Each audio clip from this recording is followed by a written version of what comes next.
Pastor Matthew Hagee weighed in on the anti-gay law in Indiana, and he used some really creepy and ominous language.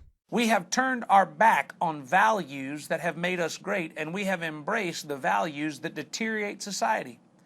We accept what others in past civilizations would have called appalling, and yet we call appalling any individual who is willing to stand up and speak truth based on their convictions.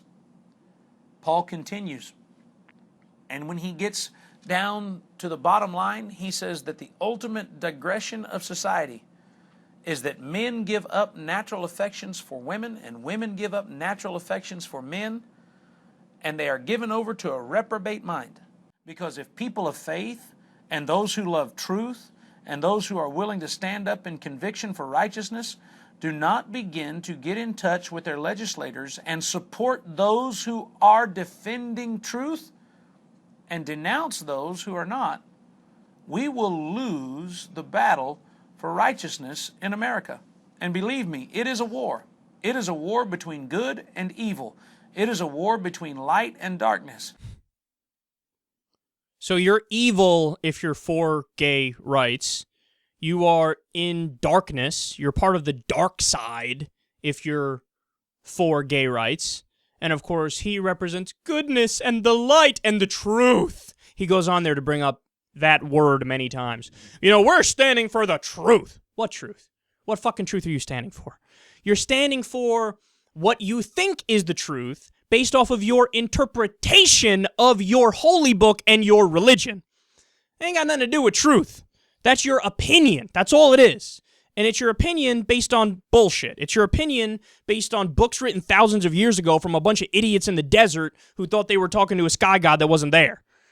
So I'm tired of these debates because look at the language that they're using. Now they're starting to cross a line. It's not just like, you know, a civil society disagreement on a political issue anymore. Now we've crossed a line into this is a holy war. This is a situation where you're either good or you're evil. They're saying, let's have a theocracy.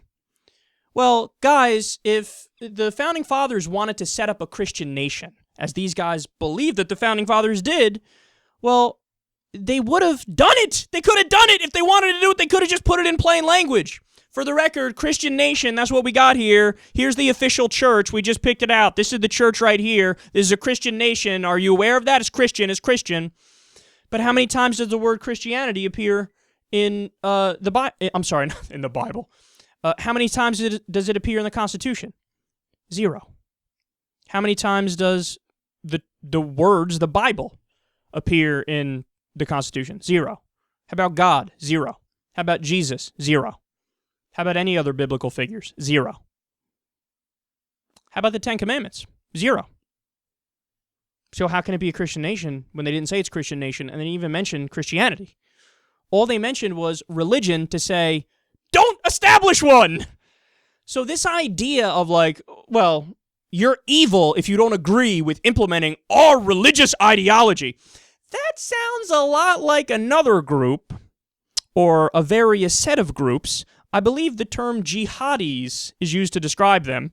And in a final twist of irony here to end on this story, Tucker Carlson, that legendary dumbass, was on Fox earlier, and you know what he said? Everybody who's for gay rights and against the anti-gay Indiana law, all of them are jihadis.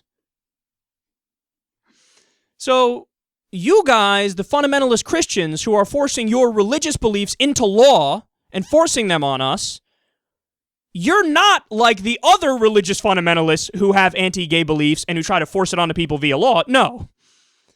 We are like that. Even though you agree with them on the issue and you agree with them on the tactics and you agree with them on fundamentalism and being uber religious, you're not like them. We are like them. Like I said, there's no getting through these people. There's no debating with these people. Why even bother? In fact, final thing.